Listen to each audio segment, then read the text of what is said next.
everyone. Today I am going to discuss shortly the terms in the court process. So we have here 5 chosen terms to explain: the bail, the arraignment, the plea bargain, the motion to quash, and the pre-trial conference.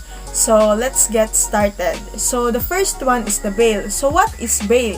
So a bail is a temporary release of an accused person awaiting trial, sometimes in condition that a sum of money be lodged to guarantee their appearance in court.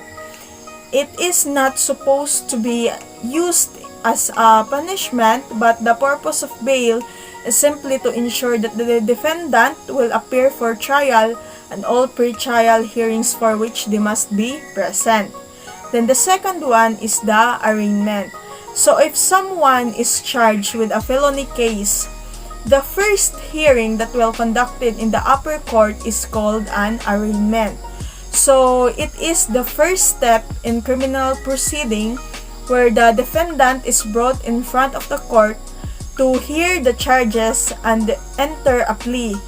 The judge will advise the defendant for the rights to remain silent, of the right to an attorney, and the right to have a trial and be presumed innocent until proven guilty.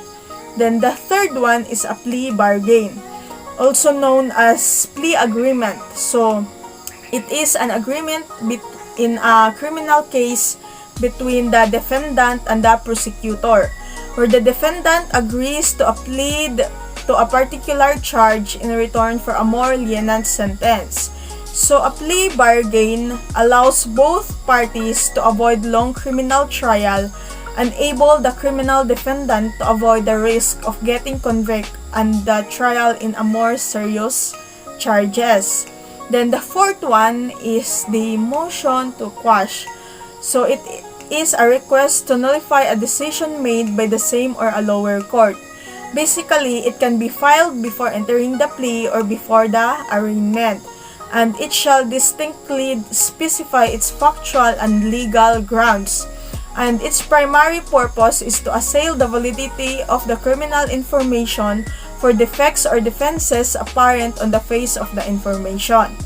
And lastly, the pre-trial conference. So pre-trial conference is a proceeding attended by the parties to an action and a judge or magistrate and held at a party's request or on the judge initiative for the purpose of focusing on the issues.